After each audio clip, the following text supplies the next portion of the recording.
I only knew Greg briefly, from the summer that I took over the campsite and he retired. He seemed harmless enough, if a bit strange, living in that nasty little caravan.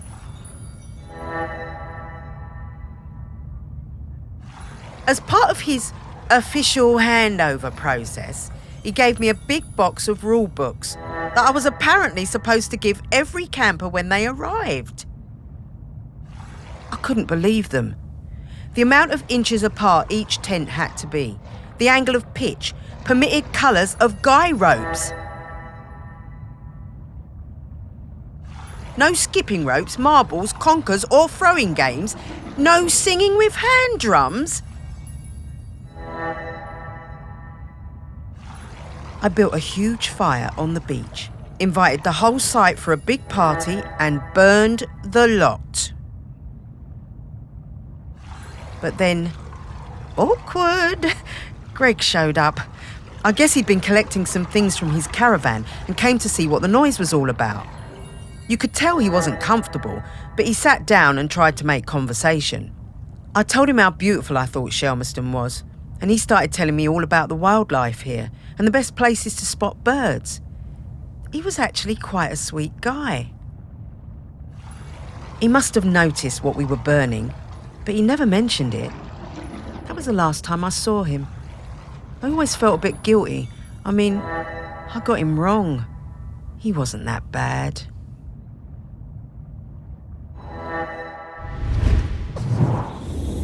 Oh, that's a good thing she...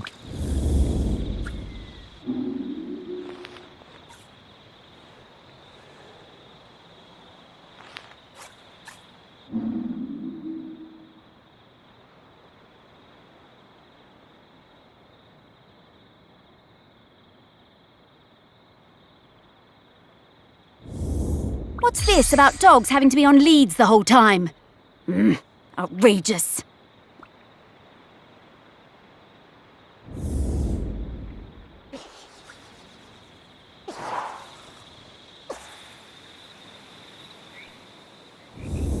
I'm getting the scent of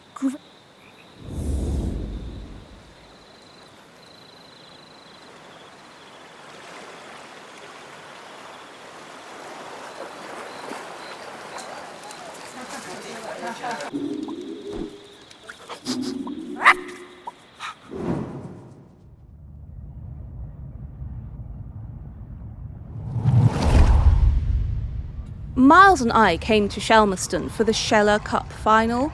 Miles was the world champion for ages. Greg, the campsite manager, was a huge Sheller fan. Always gave us the best pitch on the campsite. Miles was up early every morning, training for the big race. Greg would always be lurking in the background, taking photos.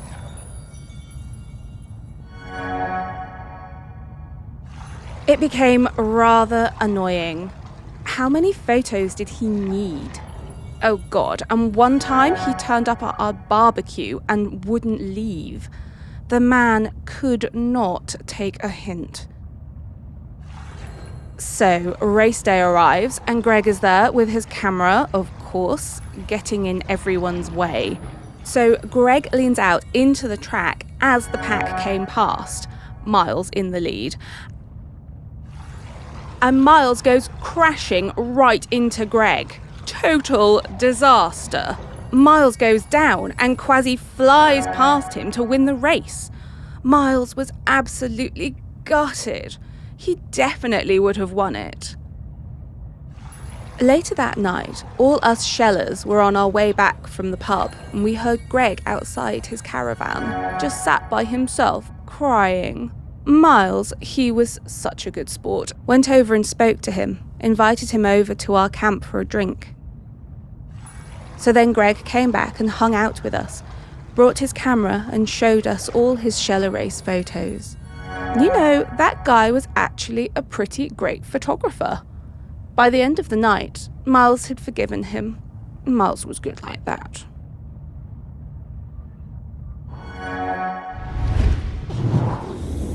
Shit.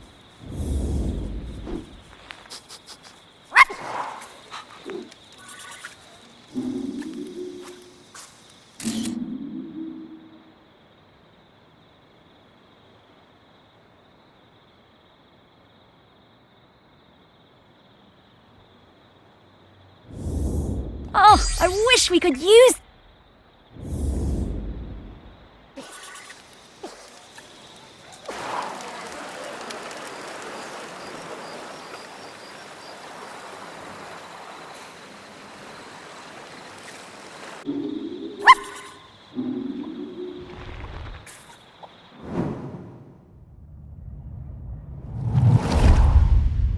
My whole life I've dreamed of seeing a Jempson's sea owl. One day, I read the news that a guy on this little island called Shelmerston had discovered one. I had to see it.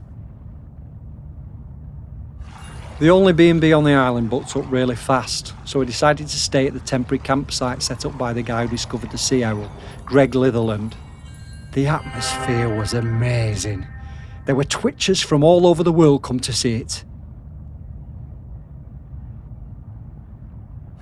Greg had given the owl a name, David Abrahams. A bit weird, but I guess he was the one who found it. And because it had no mate, it was lonely, and he'd made a model female owl out of concrete. That was quite impressive. I got to know Greg a bit during my stay. He really seemed to resent all the noise and fuss on the island. His island, as he thought of it. And the irony was that he was the one who'd got everyone excited about coming to Shelmerston. Greg told us he'd take us up in groups to the owl's nest site, but I snuck up early with my camera. It saw me and it flew off hooting and I didn't get a picture. I was gutted. I had to make do with a picture of the model. He wasn't the same.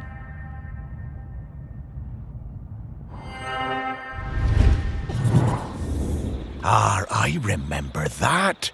All those...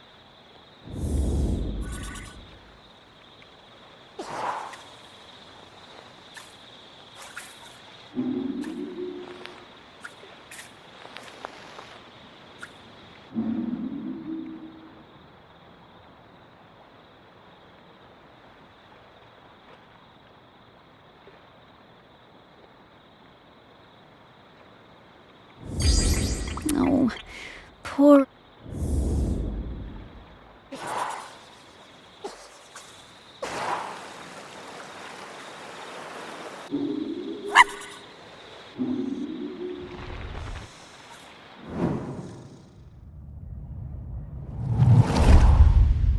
I love camping.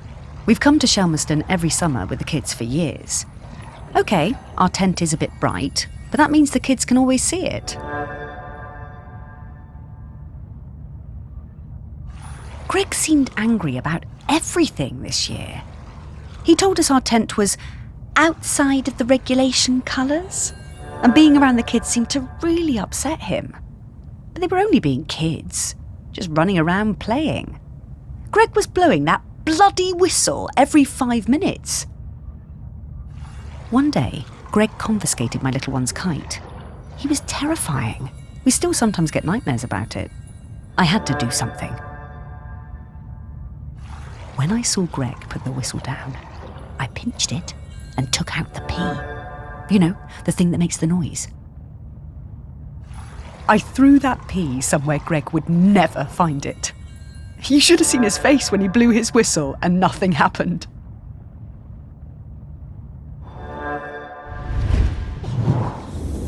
I always wondered how Greg...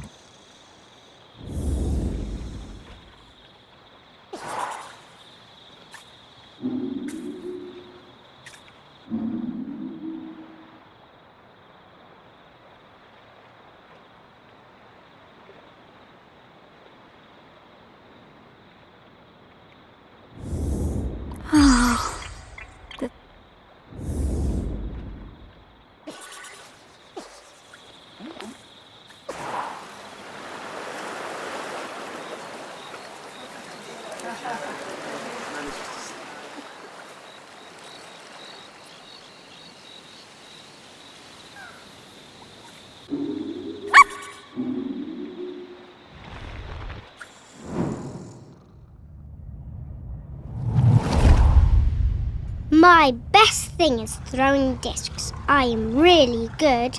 I like playing with Dan and Toddler. It's our favourite thing when we go camping on Shelmerston. One time, Greg Clifferland came up the beach, all red-faced like an angry tomato. He pointed at a sign. It said, "No throwing games." He was yelling and shouting at us.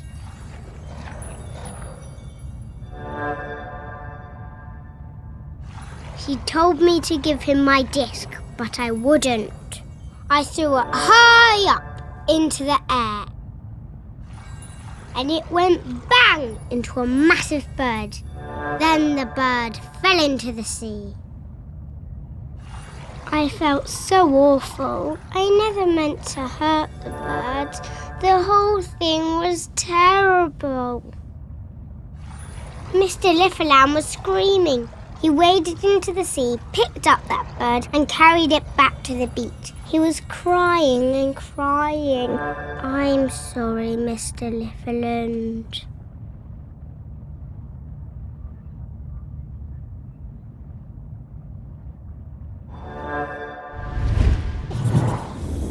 Oh.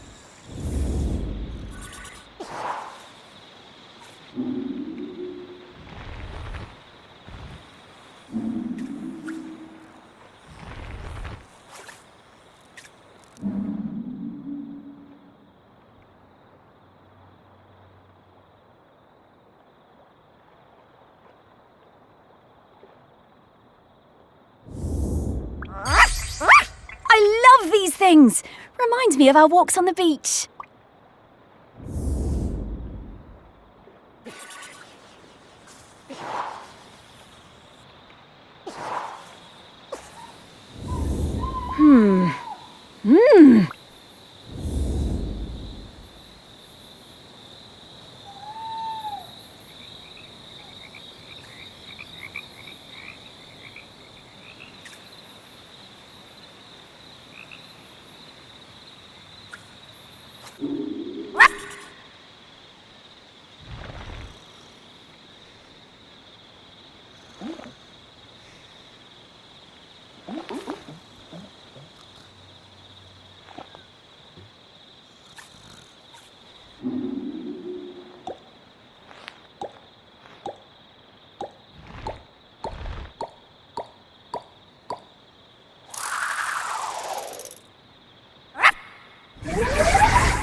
Greg! Oh, hello! Morris, what are you doing here? Oh, hello there, pup. Hi, Greg. You can talk now. Yeah, Greg, Oh, you? Well, now, Oh, isn't it? No. Fine. thanks.